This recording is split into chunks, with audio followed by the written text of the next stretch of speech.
할렐루야, 복된 주일입니다. 오늘도 이 자리에 함께 예배드리러 오신 여러분 모두에게, 그리고 유튜브를 통해서 이 말씀을 접하는 여러분들에게 예수 그리스도의 크신 은혜가 임하시길 축복합니다. 오늘은 지난주에 이어서 계속해서 우리 솔로몬에 대해서 생각해 보려고 합니다. 오늘이 성탄절 2부인데요. 사실 솔로몬에게 하나님이 주셨던 특별한 은혜는 성탄절과도 아주 밀접한 연관이 있어서 오늘 이 말씀을 계속해서 2부 순서로 전하려고 합니다. 지난 시간에 솔로몬이 얼마나 겸손하게 하나님 앞에 나아갔었는지 우리가 그 부분을 같이 살펴봤지 않습니까? 솔로몬이 초기에는 정말로 겸손한 마음으로 하나님께 나아갔던 사람임을 우리가 이미 배웠는데요. 솔로몬의 꿈에서 하나님이 나타나셨습니다. 그리고 솔로몬이 특별히 이 일을 하기 전에 1000번제를 드렸지 않습니까? 지난주에도 잠깐 말씀드렸지만 1000일 동안 드린 게 아니고요. 한날 1000번의 예물을 하나님께 드린 일인데요. 우리나라에서는 이것이 이제 1000번의 어떤 특별한 날을 정해서 하는 것으로 곡해되어서 이해되지만 그것이 그렇게 나쁜 것은 사실 아니지요. 특별히 오늘 우리가 이제 크리스마스를 맞이해서 우리가 꼭 생각해 봤으면 하는 것은 우리가 교회에서 가지고 있는 어떤 다양한 형태의 폼들입니다. 한국어로 형식들이라고 할 수 있겠죠. 항상 우리가 특별히 우리가 이제 교회 생활을 해나갈 때에 우리가 어떤 형태의 예식들을 가지고 있는지를 생각해 볼 때 그 의미를 찾아내는 것이 너무 중요한 것 같습니다. 그런 의미에서도요, 1000번제를 우리 한국교회가 가지고 왔습니다. 마치 1000번의 예물을 드리는 것으로 잘못 가지고 왔지만, 만약에요, 그 1000번에 드려지는 예물들, 그 1000번에 드려지는 일정한 예배들이 정말로 온전한 의미와 함께 드려진다면 더 이상 바랄 게 없는 것이겠지요. 오늘 특별히 솔로몬을 생각할 때 솔로몬의 1000번제는 특별히 겸손하게 나오며 하나님의 백성들을 두려워하는 마음, 이 두 가지가 함께 동반되어졌기 때문에 만약 1000번제가 이런 솔로몬과 같은 마음으로 드려질 수 있다면 그것처럼 귀한 기도와 귀한 예물은 없을 것 같습니다. 그런 의미에서 성탄절도 마찬가지입니다. 실제로 예수님은 12월 25일 날 태어나지 않으셨지요. 정확한 날짜는 우리가 알 수 없지만 어쨌든 근사치하고는 상관없습니다. 그리고 우리가 크리스마스 때 세우는 크리스마스 추리들도 성경에 기록된 것들도 아니고요. 사실 상관없는 이야기입니다. 이방 종교들이 기독교와 맞물려지면서 만들어진 산물들이지요. 그렇다면 이제 어떤 분들은 그래서 이런 것 하면 안 된다. 비성경적이니까 하시는 분들도 있습니다. 그러나요, 이미 폼으로 정착되어진 것들의 의미가 어떤 의미냐 하는 것에 문제인 것이지요. 여전히 안 믿는 분들에게는 크리스마스 추리는 기독교를 상징하고 예수님의 오심을 상징한다면 그 의미 그대로 우리가 그 의미를 담아서 크리스마스 추리를 한다면 why not? 무슨 잘못이 있겠습니까?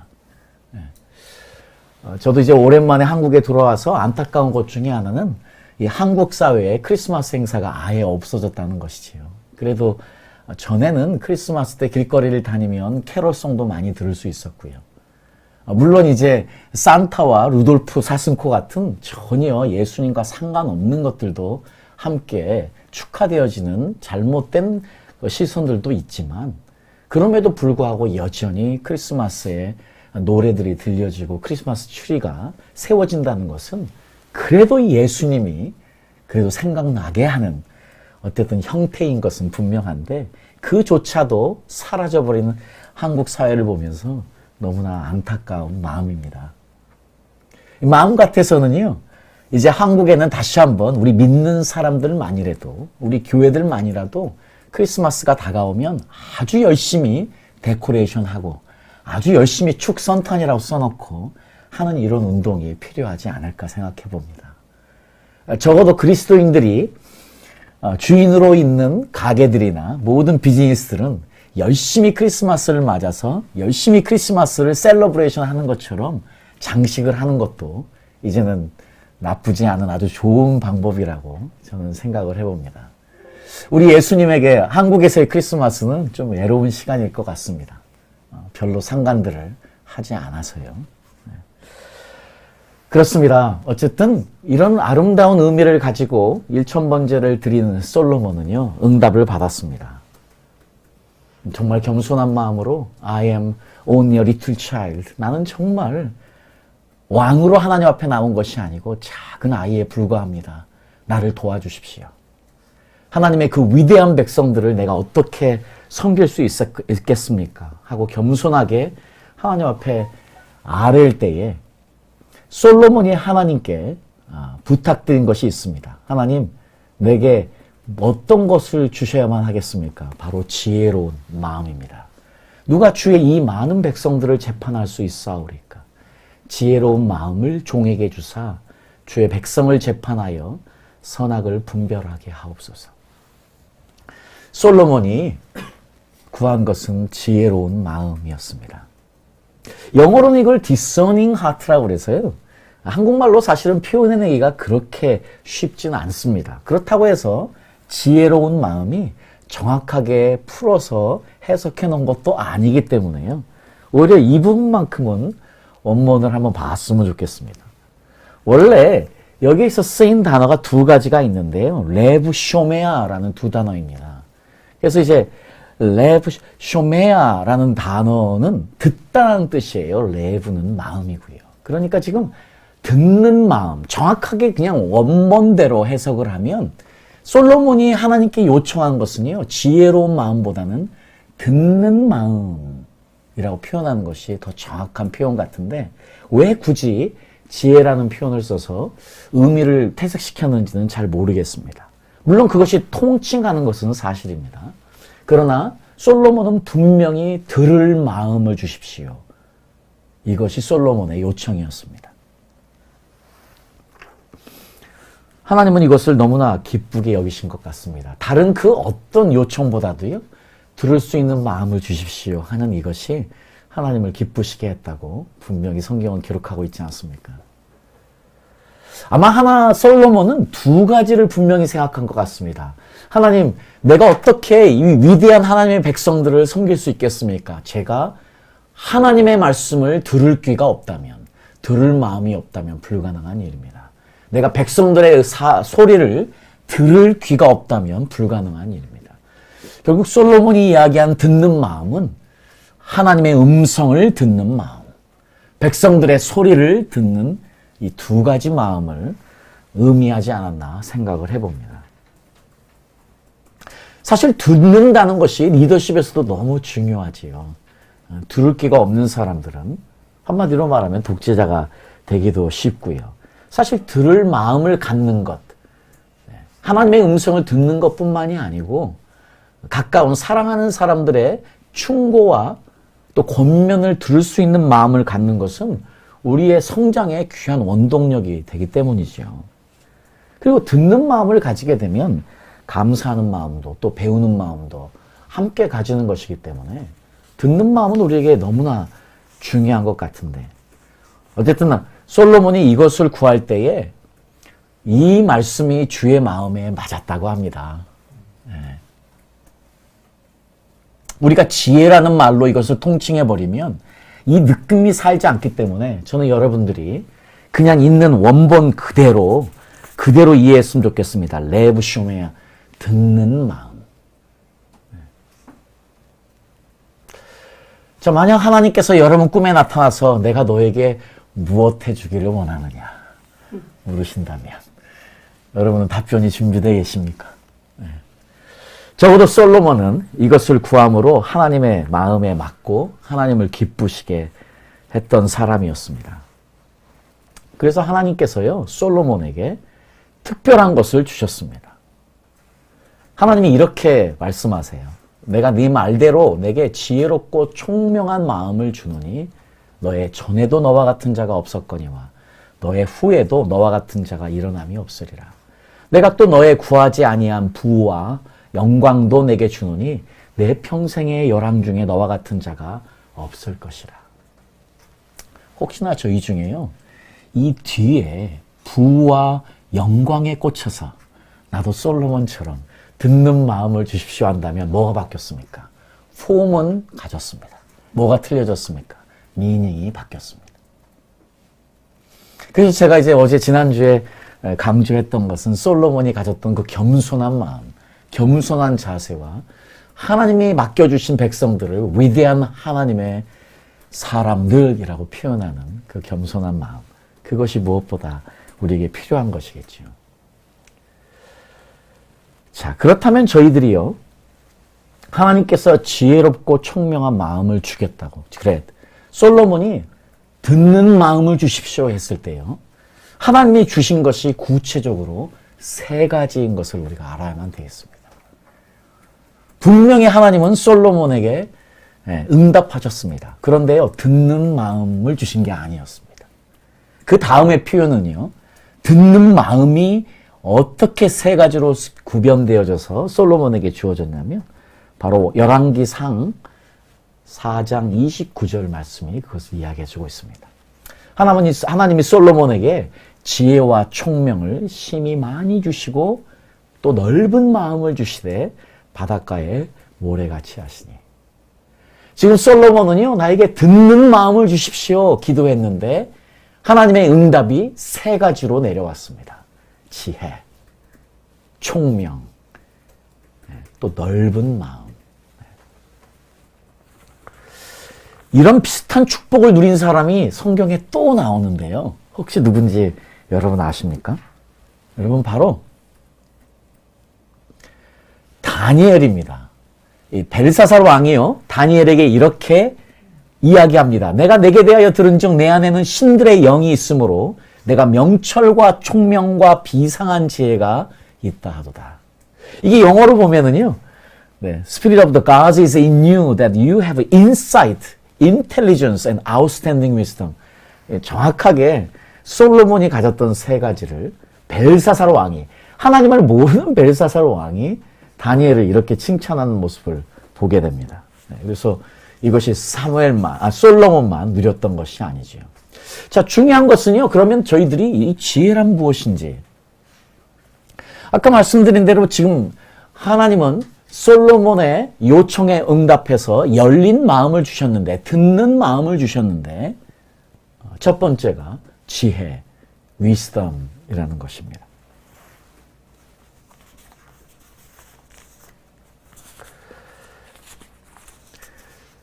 사실은요, 지혜라는 단어를 한마디로 규정하기가 정말로 쉽지 않습니다. 왜냐하면 성경에서 정확하게 지혜의 의미는 이거라고 데피니션을 주는 것이 없기 때문이에요. 그래서 이제 지혜는 이것이다 말하는 것 자체가 참 어려운 일입니다. 만약에 이것을 지혜는 이거야 이야기하면 그분은 뭘 모르는 분이에요. 정확하게는 알 수 없습니다. 정확하게 이거라고 규정할 수는 없는데 그래도 저에겐 너무 중요해요.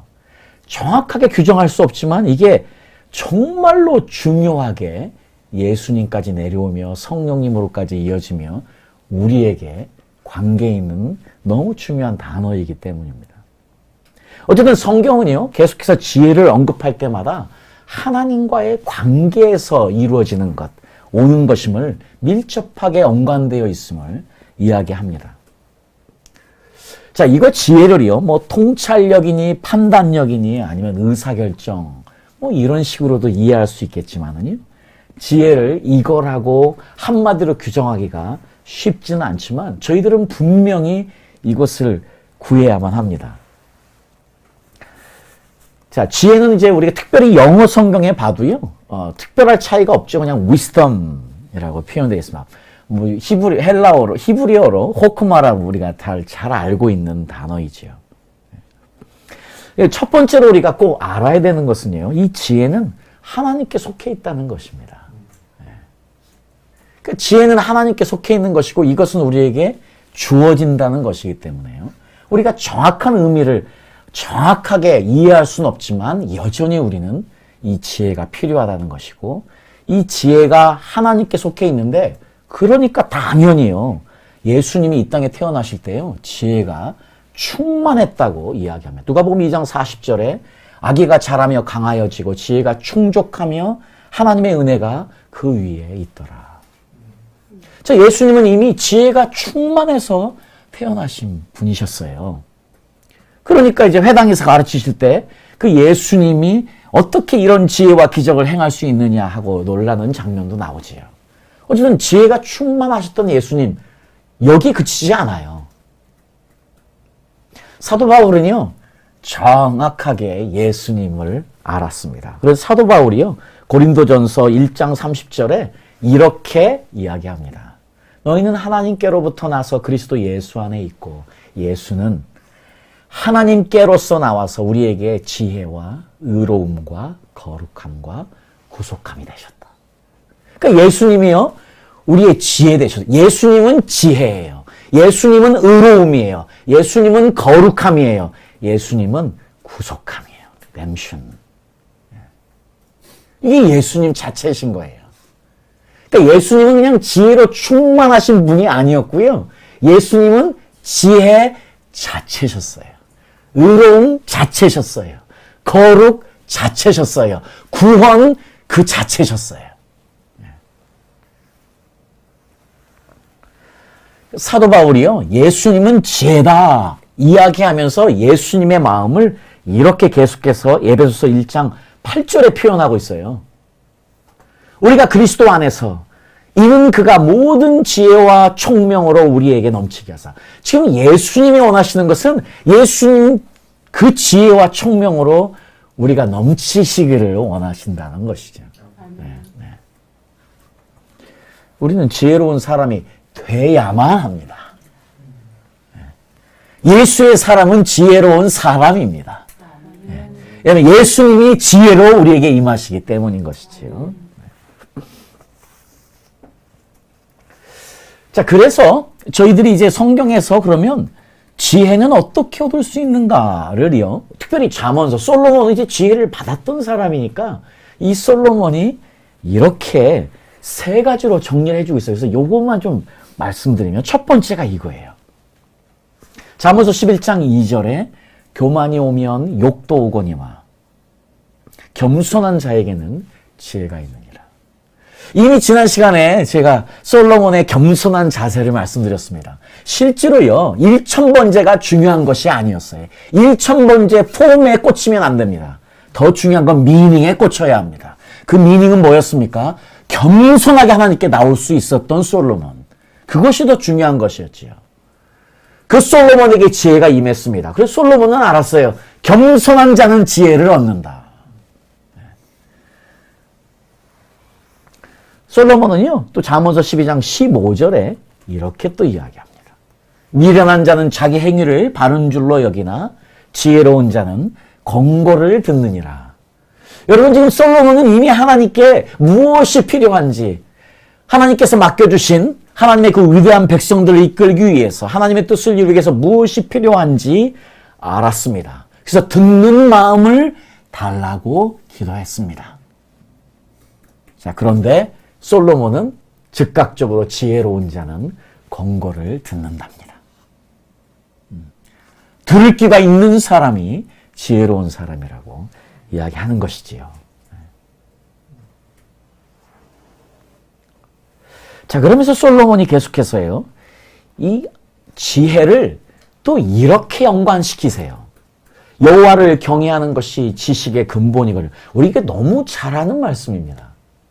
그렇습니다. 여호와를 경외하는 것은 지혜와 밀접하게 관련이 있는데, 그럴 때 성경을 있는 그대로 해석을 해야 되니까 안타깝습니다. 여호와를 경외하는 것이 지식의 근본이라 지식으로 표현되는 이 표현이 너무 안타깝습니다.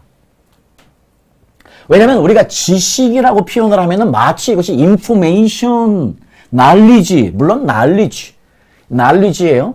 네. knowing, 이게 지금 야다, 다스라는 단어예요.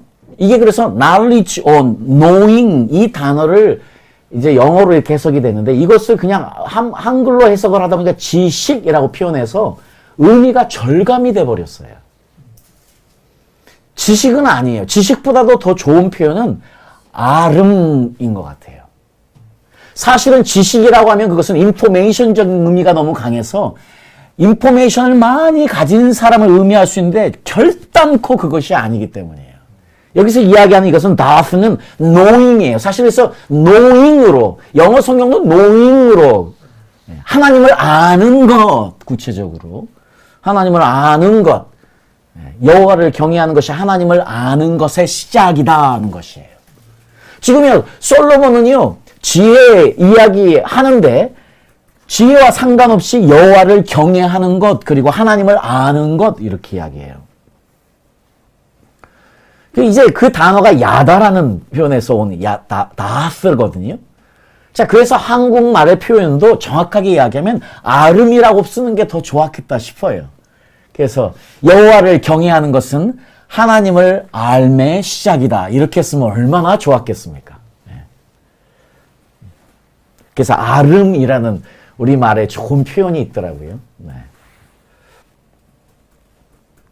제가 지금 말씀드린 이것을요. 솔로몬이 잠언서 2장에서요. 이미 정리해 놓고 있습니다.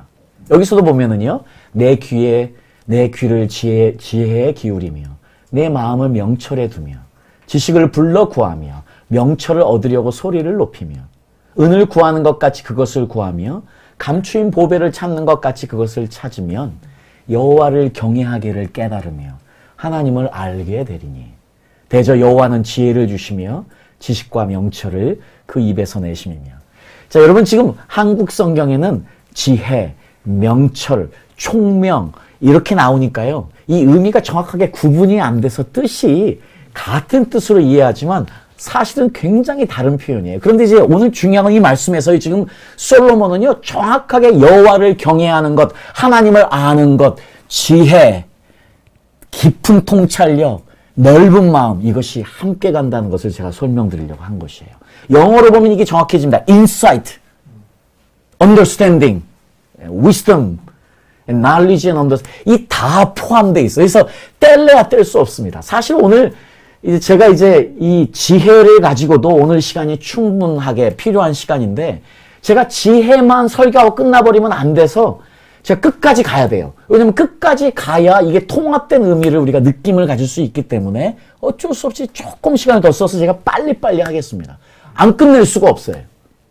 이거는 한 가지 지혜는 이거야. 통찰력은 이거야. 넓은 마음은 이거야. 이렇게 갈 수 없기 때문이에요. 함께 가는 거예요. 근데 이것이 하나님을 경외하는 것, 하나님을 아는 것과 함께 간다는 것이에요.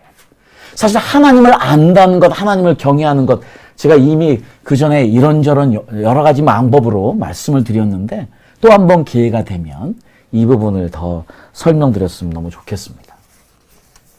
오늘 일단 저희들은요, 일단 지혜에 오늘은 조금 집중했으면 좋겠습니다.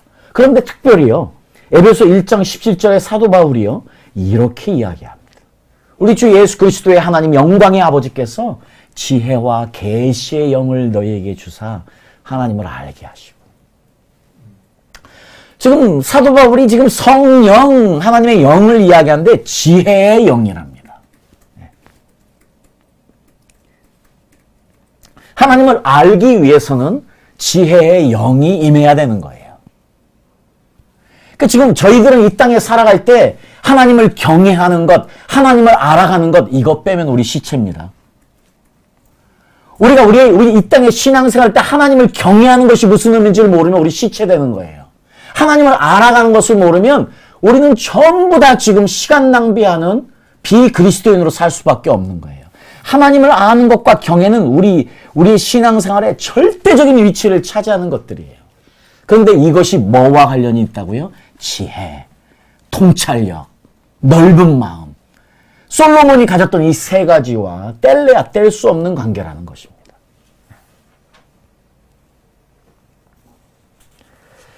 자, 그래서 이제 저희들이 두 번째로 생각할 수 있는 깊은 통찰력입니다.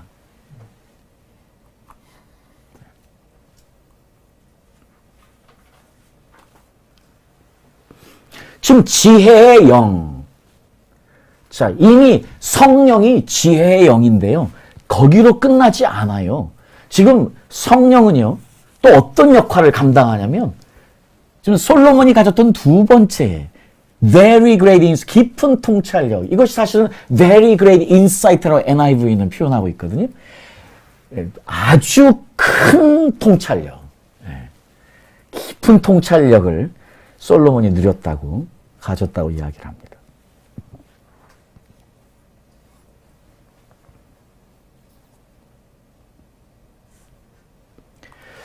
요한복음 14장 26절에요. 보혜사 곧 아버지께서 내 이름으로 보내실 성령, 그가 너희에게 모든 것을 가르치시고 내가 너희에게 말한 모든 것을 생각나게 하시리라. 지금 저희들은 성령 없이는 이 땅을 살 수 없습니다. 왜냐하면 결국은 성령님은 우리에게 무슨 역할을 하냐. 우리가 하나님을 알게 하시거든요. 성령이 지혜의 영으로 임하셨다는 사실입니다. 예수님이 지혜로 오셨습니다. 그런데요, 성령님 역시 지혜의 영으로 우리에게 임해서 그분을 알게 하신다는 겁니다. 그분의 마음을 더 알게 하신다는 것이죠. 그래서 고린도전서에 계속해서 사도 바울이요, 하나님의 깊은 것까지 통달하시는 성령님으로 표현을 합니다. 고린도서 2장 10절에 오직 하나님이 성령으로 이것을 우리에게 보이셨으니 성령은 모든 것, 곧 하나님의 깊은 것까지도 통달하시느니라. 이 땅에서 우리가 살아가는 가장 중요한 힘은요, 그분의 뜻을 알고 그분의 뜻대로 실천하며 살아가는 것이지요. 그것이 물론 말씀에 다 나와 있지만 여전히 중요한 것은 그 말씀을 볼 수 있는 눈을 열어주시는 성령의 영, 지혜의 영이 우리에게 임하는 것이 너무 중요한 것입니다. 그래서 사람의 일을 사람의 속에 있는 영 외에 누가 알리요? 이와 같이 하나님의 일도 하나님의 영 외에는 아무도 알지 못하느니라. 우리가 세상의 영을 받지 아니하고 오직 하나님으로부터 온 영을 받았으니 이는 우리로 하여금 하나님께서 우리에게 은혜로 주신 것들을 알게 하려 하심이라. 우리가 놓치는 단어가 알게 하려 하심입니다. 우리는 이 땅에 알아가는 것이야. 하나님의 뜻을 알아가는 것인데 그것을 알게 하시는 분이 바로 성령님이시라는 것이죠. 그러니까 성령 충만만이 우리를 하나님의 뜻을 알고 하나님 뜻대로 살아가게 하는 힘이라는 것을 너무나 분명하게 사도 바울이 이야기하고 있습니다. 성령은 우리에게 무엇을 주시냐? 하나님의 깊은 것을 통달하게 하는 통찰력을 갖게 한다는 것이지요.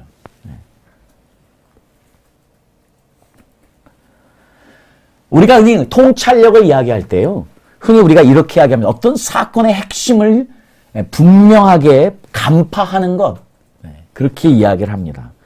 때로는 이 통찰력을 가진 사람들 또한 순발력 또한 가지고 있다고도 이야기합니다.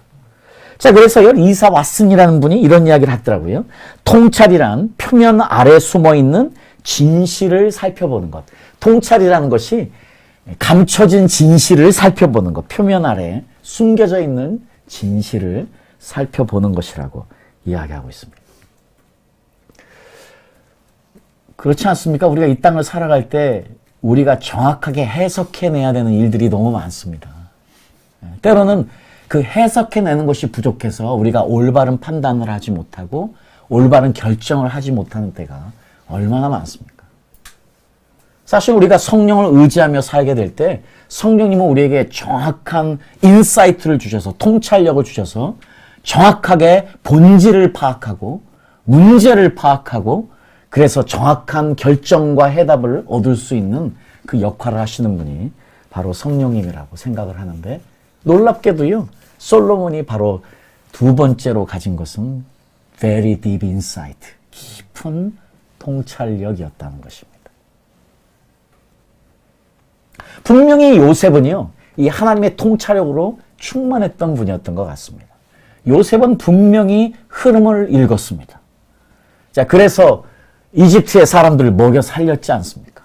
물론 하나님께서 정확하게 꿈을 주시고 하나님이 정확하게 꿈을 해석하게 하시고 그 의미를 가지고 정확하게 어떻게 실천해야 되는지를 알았던 요셉처럼 오늘날 이 땅을 살아가는, 이 마지막 때를 살아가는 저희들에게 그 무엇보다 필요한 것은 깊은 통찰력 같습니다.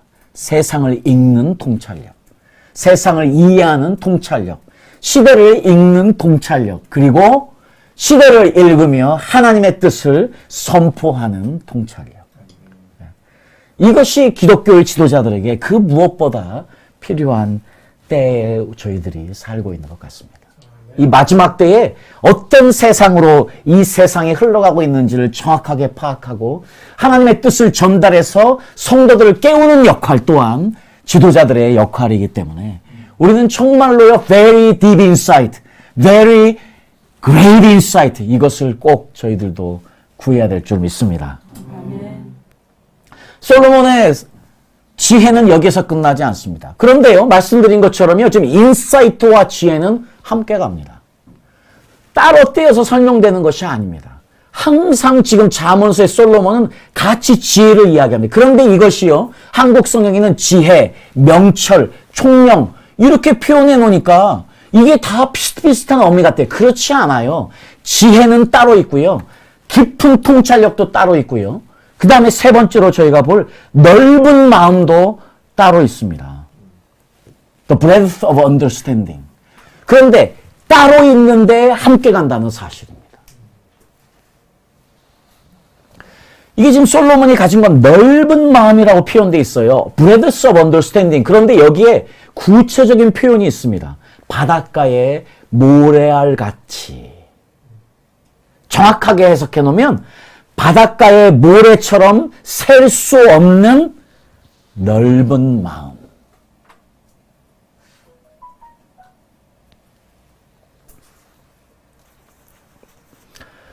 솔로몬은 이 세 가지를 다 누렸던 사람입니다. 하나님께 듣는 마음을 주십시오 기도할 때 하나님은 그 요청에 응답하시고 세 가지로 듣는 마음을 갖게 하셨습니다. 지혜, 깊은 통찰력, 바닷가의 모래처럼 셀 수 없을 만큼 넓은 마음.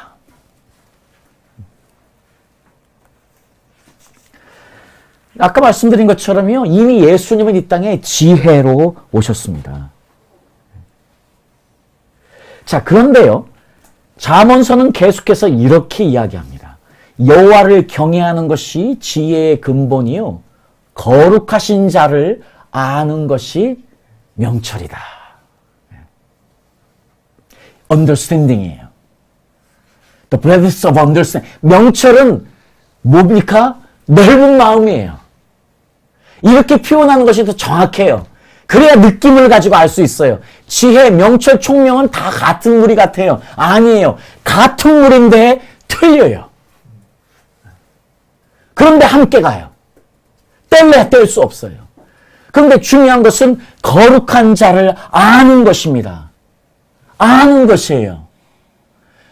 하나님을 경외하는 것은 하나님을 아는 것의 시작인데, 그리고 지혜와 명철이 거기에서 오는데, 지혜와 언더스탠딩이 거기에서 오는데, 바로 하나님을 아는 것, 예수님을 아는 것, 그것이 언더스탠딩이래요.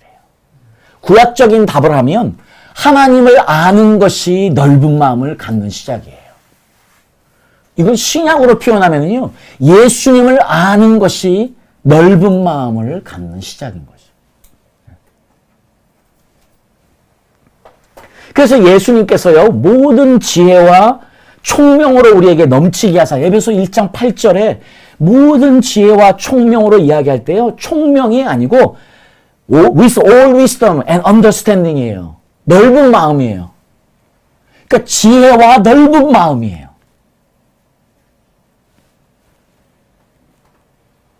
그러니까 넓은 마음을 갖는 것은 선택이 아니에요.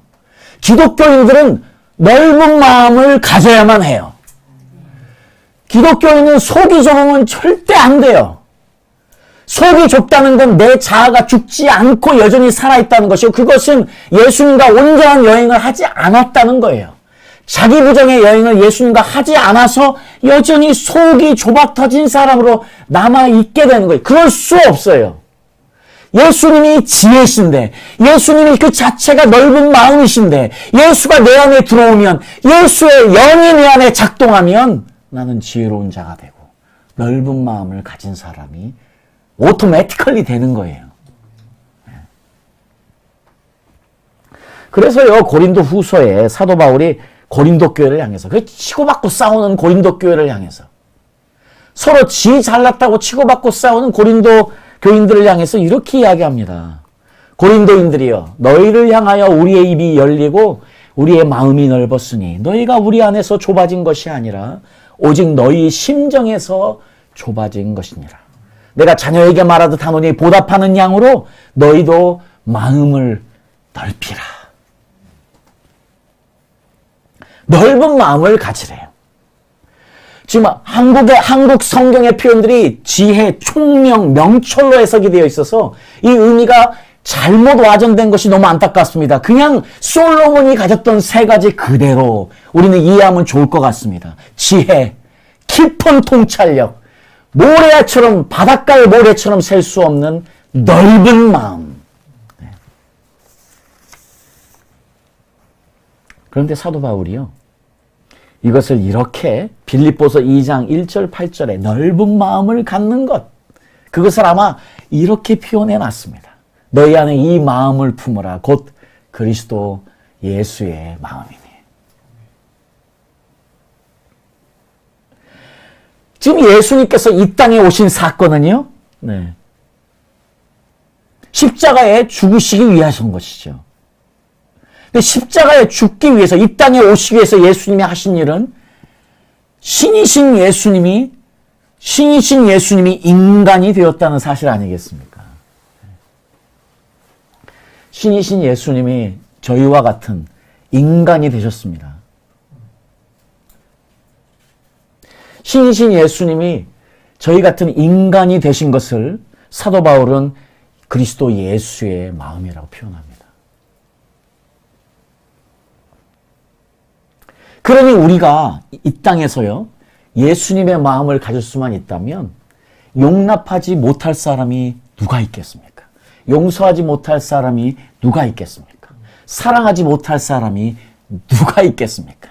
신이신 예수님이 인간처럼 된 사건, 우리는 그 은혜를 누리고 사는 사람들이라면 우리도 당연히 예수님의 마음을 가지고, 예수님의 무엇을 가집니까? 넓은 마음.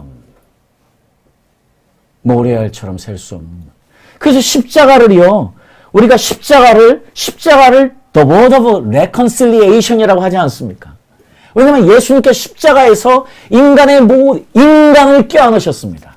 인간의 죄만을 껴안은 것이 아니고요, 예수님은 십자가에서 모든 인간 군상들을 다 안으셨습니다. 죄를 포함해서요.